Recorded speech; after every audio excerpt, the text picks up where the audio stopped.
শ্রী শ্রী বরদা শ্রী চরণে কোটি কোটি প্রণাম জানাই। পরম পূজ্যপাদ শ্রী শ্রী আচার্যদেবের শ্রী চরণে কোটি কোটি প্রণাম জানাই। উপস্থিত সকলকে আমার আন্তরিক শ্রদ্ধা, জয়গুরু ও যথাস্থানে প্রণাম। আজকে এই অনুষ্ঠানে আসতে পেরে খুবই ভালো লাগছে, আনন্দ পাচ্ছি।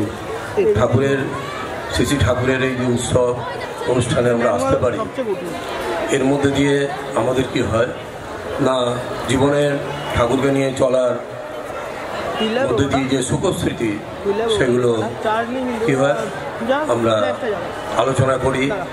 আমরা সেগুলো আলোচনার মধ্যে দিয়ে কী হয় না, আমাদের ধারণ ক্ষমতা জাগে, ধৃতিশক্তি জাগে। এই উৎসবের মধ্যে দিয়ে কী হয় না, আমাদের জীবনের উৎস শ্রী শ্রী ঠাকুর, শ্রী শ্রী ঠাকুরকে কেন্দ্র করে চলার আমরা প্রেরণা পাই। শ্রী শ্রী ঠাকুরকে বোঝা খুবই কঠিন ব্যাপার। তিনি যা বলেছেন সেটা ধীরে ধীরে ধীরে ধীরে আমরা যত পরিপালনের মধ্যে দিয়ে আগাবো ততই তাকে অনুভব করা যায়। তিনি হচ্ছেন বিশ্লেষণের বাইরে, বিয়ন্ড অ্যানালাইসিস। তাকে বিশ্লেষণ করে বোঝা যায় না, তাকে জ্ঞান দিয়ে বোঝা যায় না, তাকে মানুষের পাণ্ডিত্য দিয়ে বোঝা যায় না। তাকে শুধু একটা জিনিস দিয়ে বোঝা যায়, তার প্রতি গভীর ভালোবাসা, গভীর অনুরাগ নিয়ে যদি একটা মানুষ তাকে ভালোবাসে, তার প্রতি তার গভীর প্রেম জাগে, তবেই সেই মানুষ, যে কেউ মানুষ তাকে অনুভব করতে পারবেন, বুঝতে পারবেন, এবং আমরা প্রত্যেকেই সেটা অনুভব করে থাকি।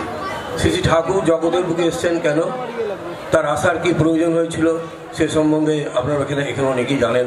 অনেকে জ্ঞানী গুণী মানুষ আছেন, পণ্ডিত মানুষ আছেন। ঠাকুর এসছেন জগতের বুকে কেন?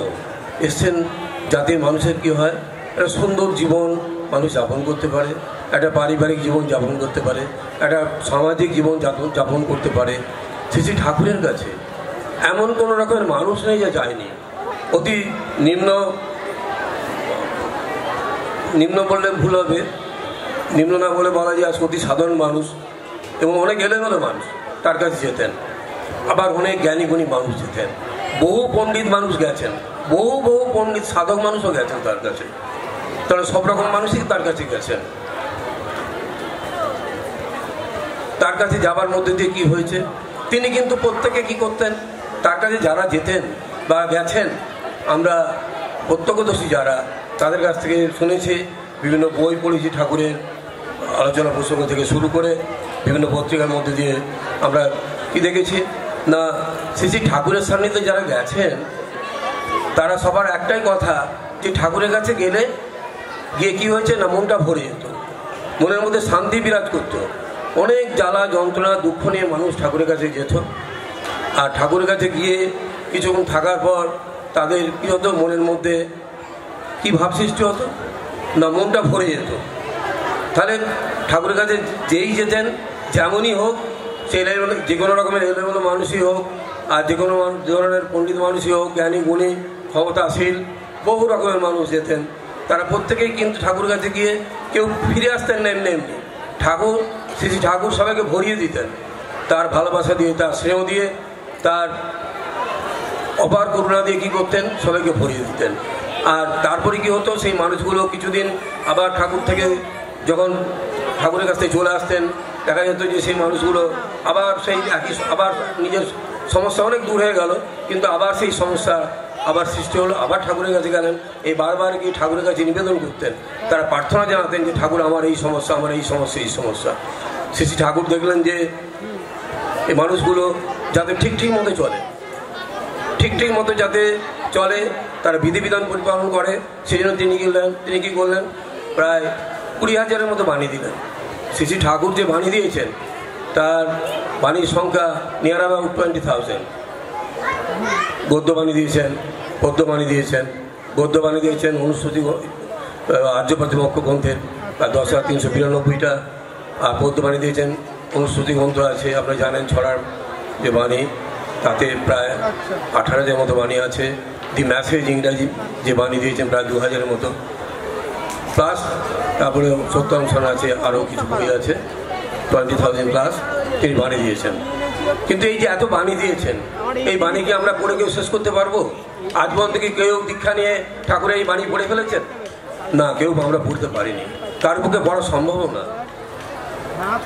একমাত্র শ্রী বর্দা পড়েছেন, শ্রী দাদা পড়েছেন, আমি এটা জানি, এইটুকু জানি। তারপরে পরবর্তীতে বর্তমান আচার্যদেব তিনিও পড়তে পারেন সব কিছু। কথা হচ্ছে যে এই যে এত বাণী, তাহলে আমরা কি করব? একবার শ্রী ঠাকুর বললেন কি, সবাইকে জিজ্ঞাসা শুরু করলেন যে আমি যে এত বাণী দিয়েছি কার জন্যে? তখন যাকে জিজ্ঞাসা করছেন সে একটা করে তার মতো উত্তর দিচ্ছেন, বলছেন যে এটা সবার মঙ্গলের জন্য দিয়েছেন, সবার শিক্ষার জন্য দিয়েছেন, মানুষের সমস্যা সমাধানের জন্য দিয়েছেন। এক একজন উত্তর দিচ্ছেন, তিনি খুশি হচ্ছেন না। শ্রী বর্দা যখন গেলেন ঠাকুরের কাছে, শ্রী ঠাকুর জিজ্ঞাসা করলেন শ্রী বর্দাকে যে আমি যে এত বাণী দিয়েছি কার জন্য? তখন শ্রী বর্দা বললেন এই যে বাণী দিয়েছেন সব আমার জন্য। শ্রী বর্দা কিন্তু অন্য কিছু কথা বললেন না। শ্রী ঠাকুর শুনে এত খুশি হলেন, তার মন ভরে গেল। শ্রী বর্দা এক কথায় ঠাকুরকে খুশি বললেন যে যা বাণী দিয়েছেন সব আমার জন্যে। শ্রী বর্দাটা নিয়ে বললেন। এর মধ্যে দিয়ে আমরা কি বুঝলাম? যা কিছু ঠাকুর দিয়েছেন সব কিছু আমাদের ভাবতে হবে যে ঠাকুর আমার জন্য দিয়েছেন। এইটা যদি আমরা ভাবতে পারি তবেই তাহলে কী হবে, ঠাকুরের দিকে ঠাকুরের যে বলাগুলো আমরা আস্তে আস্তে আস্তে আস্তে অ্যাডপ্ট করতে পারবো, এগুলো আমরা নিজেরা গ্রহণ করতে পারবো। আমাদের কী হবে, জীবনের যে মঙ্গল, আমাদের জীবনে যে সমস্যা সেগুলো তিরোহিত করতে পারবো। অনেক ক্ষমতাশীল মানুষ শ্রী ঠাকুরের কাছে যেমন গেছেন, শ্রী বর্দার কাছেও গেছেন, শ্রী দাদার কাছে গেছেন। আমরা চাক্ষুষ করেছি সেগুলো, যে এমনভাবে গিয়ে তারা নিবেদন করছে তাদের সমস্যার কথা। কেউ হয়তো তার ক্ষমতা আছে, অনেক অর্থ আছে, গিয়ে হাউমাউ করে কাঁদছে, বলছে যে ঠাকুর আমাকে দয়া করেছেন, অজস্র আমার টাকা পয়সা অর্থ সম্পদ, আমার অনেক ক্ষমতা আছে, আমি ক্ষমতাতে অনেক কিছু করতে পারি, কিন্তু আমার অন্তরে কোনো সুখ নেই, আমার দুঃখে ভরা, আমার ছেলেমেয়েরা কথা শোনে না, আমার ফ্যামিলি লাইফের আমার এত কষ্ট তার ঠিক ঠিকানা নাই। কাঁদতে কাঁদতে নিবেদন করতে দেখেছি, আমি চাক্ষুষ করেছি। বহু রকমের সমস্যার কথা তার কাছে নিবেদন করতো, তিনি আবার সেগুলো সমাধান দিতেন। শ্রী বর্দার কাছে, শ্রী দাদার কাছে অজস্র অজস্র মানুষ সব প্রতি মুহূর্তে গেছেন, তারা বসেই থাকতেন, মানুষ তাতে গিয়ে তার কাছে নিবেদন করতে পারে, সমস্যার কথা বলতে পারে, নিজেদের ইষ্ট কাজের কথা বলতে পারে। তিনি সব কিছুই শুনতেন, তারা সময় দিতেন প্রত্যেকটা মানুষকে। একটা মানুষ, অতি সাধারণ মানুষকে আমি দেখেছি এত সময় দিতেন যে ধারণার বাইরে। শ্রী বর্দার কাছেও আমি দেখেছি, শ্রী দাদার কাছে দেখেছি, বর্তমান আচার্যদেবের কাছে দেখেছি। একটা অতি সাধারণ মানুষকে তারা তো সময় দিতেন। আমাদের সে কি ধৈর্য আছে? আমরা কি সেই ধৈর্য নিজেদের মধ্যে সৃষ্টি করেছি? আমরা কি আমাদের মধ্যে সেই প্রেম ভালোবাসা সৃষ্টি করেছি? আমরা কি সেই ঠাকুরের কাছে প্রেমের জীবন লাভ করার জন্য আমরা এতটুকু প্রার্থনা করি নিজেরা যে ঠাকুর আমাকে প্রেমের জীবন দান করুন, ঠাকুর আমাকে প্রেমের জীবন দিন? ঠাকুর কি আমাদের চাইতে বলেছেন অর্থমান যশ ইত্যাদি পাওয়া এইসব চাইতে বলেছেন? তা তো বলেননি। তিনি কি চাইতে বলেছেন? তিনি বলেছেন আমরা যাতে প্রেমের জীবনের অধিকারী হই, যাতে আমরা একটা মানুষের কষ্ট বুঝতে পারি, একটা মানুষের দুঃখ বুঝতে পারি। এই যে পূর্ববর্তী বক্তারা আলোচনা করলেন বিভিন্ন বিষয়, তার মধ্যে একটা জিনিসই হচ্ছে কি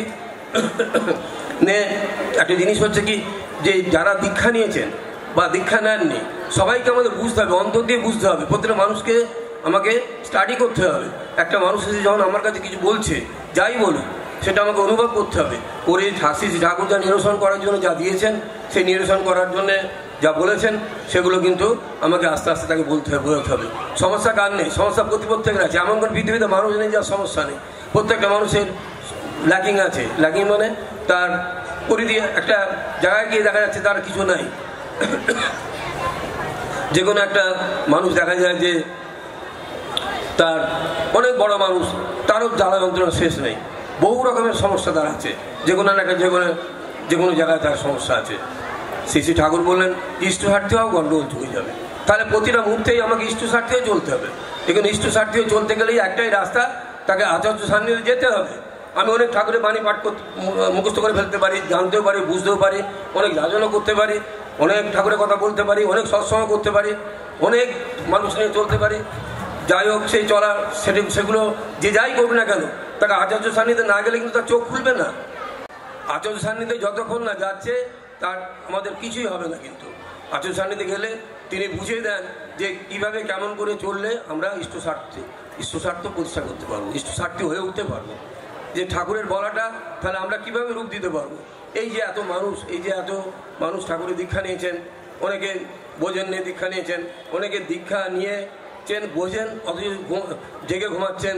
সবাইকে কিন্তু আমাদের কি করতে হবে? নক করতে হবে। এইটাই হচ্ছে ঠাকুরের নির্দেশ, আদেশ। আচার্যদেব প্রতি মুহূর্তে কী করছেন? শ্রী বর্দা আচার্যদেব কী করেছেন আমাদের জন্য সব ব্যবস্থা করে গেছেন। কিন্তু এই যে এত মন্দির কেন্দ্র এত আমরা দেখি এগুলো শ্রী বর্দা শুরু করে গেছেন এবং সেসব করে যাওয়ার পর শ্রী দাদা আরও মন্দির কেন্দ্র এবং আরও কোটি কোটি দীক্ষা, কয়েক কোটি দীক্ষা, 3.5 কোটি দীক্ষা হয়েছে। সেই তারপরে উপজনা কেন্দ্র করলেন, সব কিছু আমাদের জন্য করে দিয়েছেন। কিন্তু আমরা প্রত্যেকটা মানুষকে ধরে ধরে কীভাবে ঠাকুর সম্বন্ধে বোঝাবো, বলবো। ঠাকুর সম্বন্ধে বোঝাবো মানে এই যে আমার কি করণীয়। আমি তো আমার নিজেরই সমস্যা, আমার তো জীবনটা আমি নিজেই বাধা সৃষ্টি করে বসে আছি। প্রত্যেকে আমাদের হচ্ছে জীবনের এইটা হচ্ছে সবচেয়ে বড় জিনিস, অ্যান্টি থট। ঠাকুর নামদান করতে বলেছেন, আমি কি একদম স্যারেন্ডার যে না ঠাকুর নামদান করতে বলেছেন, উষায় নিশায় মন্ত্র সাধন করতে বলেছেন, চলাফেরা জব করতে বলেছেন, আমি কি একদম কাঁটায় কাঁটাতেই করছি? যদি করে থাকি তাহলে খুবই ভালো কথা। কিন্তু বেশিরভাগই দেখা যায় কি অ্যান্টি থট। কি অ্যান্টি থট? এতক্ষণ কি করা যায়, বুঝতে পারছি না, কিছুক্ষণ করার পর কোমর হয়ে যাচ্ছে বা আবার শুয়ে পড়তে ইচ্ছা করছে। যে এই যে এরমটা ব্যাপার না, নিজেকে শাসন করতে হবে, নিজেকে শাসন করতে হবে, তবে যদি মানুষের জীবনে কিছু হয়, তবে যদি আমার কিছু, আমি যে নিজেকে শাসন না করি আমার কিছু হবে না। আমার তো সব কিছুই আছে, সেটা বিনয়িত করতে হবে, সেটা নিয়ন্ত্রিত করতে হবে। আর সেটা একমাত্র সম্ভব ঠাকুরের প্রতি প্রেম, ঠাকুরের প্রতি ভালোবাসার মধ্যে দিয়ে। না ঠাকুর, আমি যদি এটা ঠিক মতো না করি ঠাকুর কষ্ট পাবেন, অখুশি হবেন। আমি যদি ঠিক মতো ঠাকুরের এই কথাটা না মানি, আচার্যদেব অখুশি হবেন। আচার্যদেব কিন্তু দেখতে পাচ্ছেন, ঠাকুর কিন্তু সব দেখতে পাচ্ছেন, কিছু বলবেন না তার সব আমাদের দেখতে পান, তার সব বুঝতে পারেন আমি কি করছি না করছি, সব তার জানার মধ্যে। কিন্তু তিনি বলবেন না যে আমি এটা জানি, তিনি ধরাই দেবেন না, তিনি মনে হবে যেন তো কিছু জানেনই না, এমনই মনে হবে, কিন্তু তিনি সব কিছু জানেন। প্রত্যেকের তার সান্নিধ্যে গেলেই তিনি দেখতে পান সব কিছু, তার ভূত ভবিষ্যৎ, জন্ম কি করেছে না করেছে সব তার তিনি দেখতে পান। সে দেখতে পান বলে তিনি কি করেন, কিছু বলেন না। কেন? বললে তো মানুষ ভয় পেয়ে যাবে, ভয় তো কিছু করতেই পারবে না। কিন্তু তিনি জানেন যে কি করলে মানুষটা বাঁচবে, কি করলে মানুষটা তার সব কিছু সমাধান হবে। এই যে পারিবারিক সমস্যা, দিকে প্রতিটা ফ্যামিলিতে পারিবারিক সমস্যা শেষ নেই। পারিবারিক সমস্যাটা কিরকম হয়ে আছে, কারো মিল নেই, বাবা মার মিল নেই, ছেলে মেয়েদের সঙ্গে বাবা মার ঠিক হচ্ছে না, আন্ডারস্ট্যান্ডিং হচ্ছে না। কিন্তু যদি তারা ইষ্টনিষ্ঠ হয়, যদি তারা আচার্যনিষ্ঠ হয়, তাহলে কি হবে? সবসময় একটা মাথায় আসবে, না আচার্যদেব অখুশি হবেন যদি তিনি জানতে পারেন যে আমরা বাবা মার প্রতি শ্রদ্ধাশীল না, বা স্ত্রী যদি স্বামীর প্রতি শ্রদ্ধাশীল না হয়, তা একটাই ভয়, কি না ভালোবাসার ভয়।